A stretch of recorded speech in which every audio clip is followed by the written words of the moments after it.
All right, so here's the circuit that was given in the November 2025 grade 12 final exams. We've got two identical headlights, L1 and L2, plus a starter motor M, all hooked up to a car battery. Each headlight has a resistance of 12 ohms, while the starter motor has a resistance of only 0.1 ohm. The battery's EMF and internal resistance are unknown, and that's exactly what we're going to figure out. When switch S1 is open and switch S2 is closed, the ammeter shows a reading of 120 amps. Now we must determine the reading on the voltmeter. Since no current flows through switch S1, the branch on the left can technically be ignored for now. The potential difference across the circuit is given by Ohm's law. So we substitute our values. The current is 120 amps, so we substitute that value there. And then the total resistance is the resistance of the motor, that is 0.1 ohm, and hence we get a voltmeter reading of 12 volts. Switch S1 is now closed, while switch S2 is opened. The power consumed by each headlamp is 15 watts. Calculate the current flowing through L1.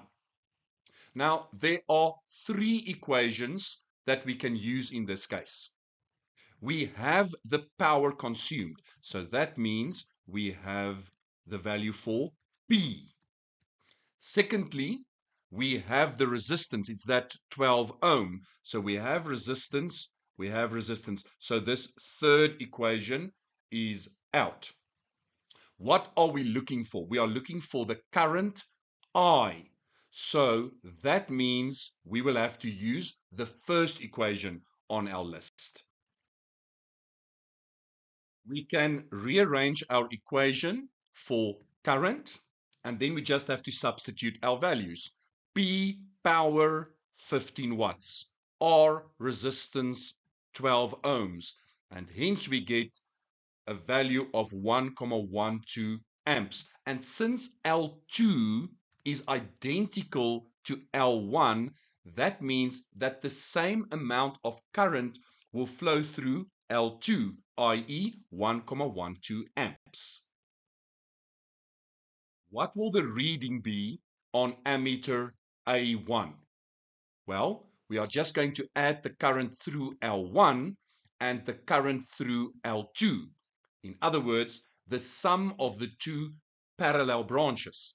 And this gives us 2.24 amps. Next, we are asked to calculate the resistance of the two headlamps in parallel. Now, because they are identical, we can make use of the shortcut method. Now, how does the shortcut method work? If you have a parallel circuit and the resistors have the same resistance in each branch, you can take one of those resistors, in this case it will be 12 ohms, and you can divide it by the number of branches that you have, in this case 2. So the answer is going to be 6 ohms. If you had an additional 12 ohm resistor, then it would have been 12. You take the resistance of 1 and you divide it by the number of branches. In that case, it would be 3. So that gives us 4 ohms. And let's say you have 12 of these branches, and each one of these branches have a resistor of size 12 ohm. Then it will be 12 divided by the number of branches, 12, and that gives you 1 ohm. And this makes sense. Can you see? The more resistors you add in parallel, the lower your effective resistance become. Now, you cannot always use the shortcut method, and sometimes you have to properly show how you calculated it. And in that case, you use this equation where you add 1 over the resistance of L1, so that's that 12 ohm, plus 1 over the resistance of headlamp L2, that is that 12 ohm. So it's going to be 1 over 12 plus 1 over 12, that's 2 over 12. And now we have to take the reciprocal. So RP is 12 over 2, and that is 6 ohm. Important, remember to write RP. Sometimes students omit that RP and they just say 1 over RP equals 2 over 12, and then they say equals 6. That's wrong. You have to stipulate that RP equals 6 ohm. You have to show that you've taken the reciprocal on both sides. Now we come to the big question. We are asked to calculate the EMF of the battery as well as the internal resistance. We've got two unknowns, the EMF and the internal resistance. Now, whenever you've got two unknowns, you need two equations to solve them.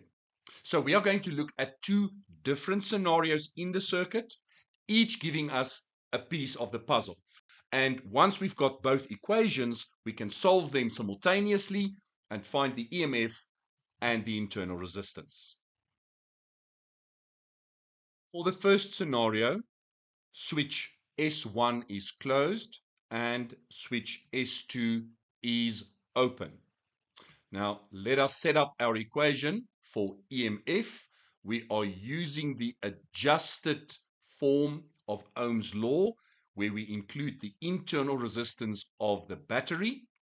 We have the total current, in this case, that will be 2,24, and we have calculated the total resistance of the external circuit already.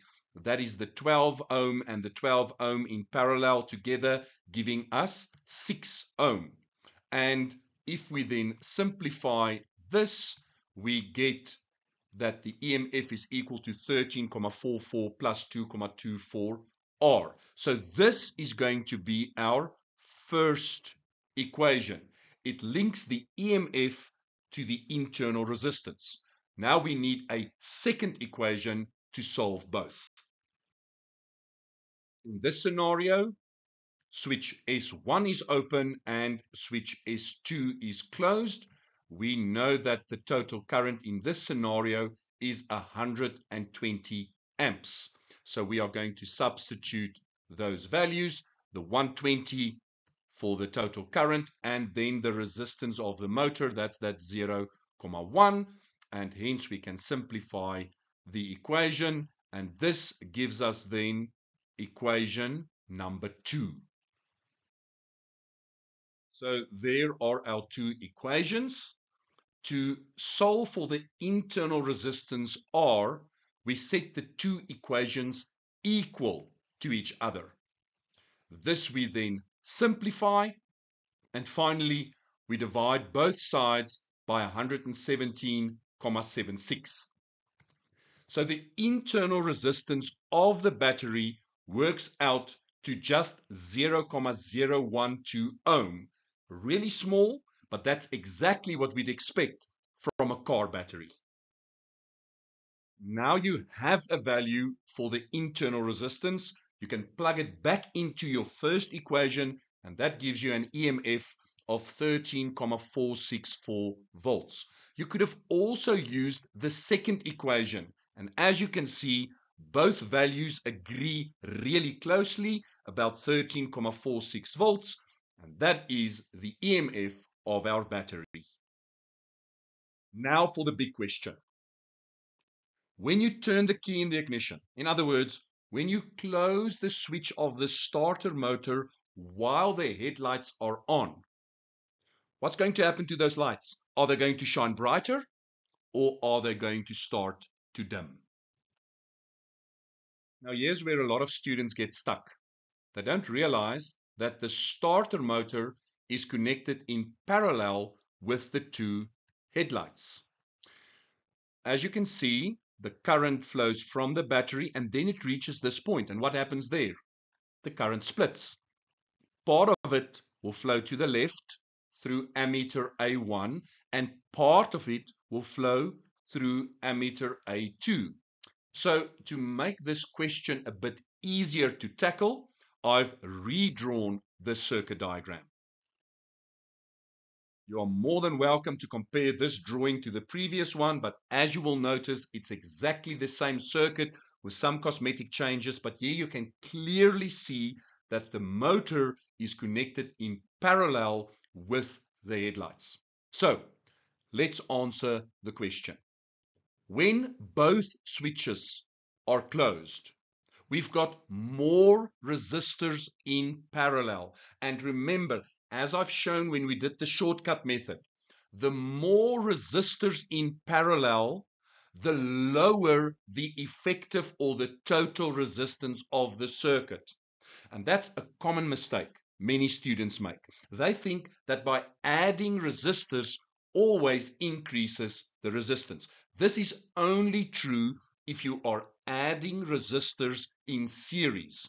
But in this case, we are adding a resistor in parallel. So the total resistance of the circuit will decrease. And I use a short acronym to answer these kind of questions, and this is called RIVV. So RIVV, RIVV. When we add motor M to the circuit, the total resistance decreases. And that means the total current flowing through the circuit will increase. Now, V internal is equal to the total current flowing through the battery times the internal resistance. The internal resistance will remain constant. We make that assumption because we're not changing the battery. That value will be the same. So that's a constant. But we've just seen the total current is increasing. R is constant, so the V internal value must increase. And now the EMF is equal to the internal potential difference plus the external potential difference. So if V internal goes up, but your EMF stays constant, V external must go down. So this value goes down.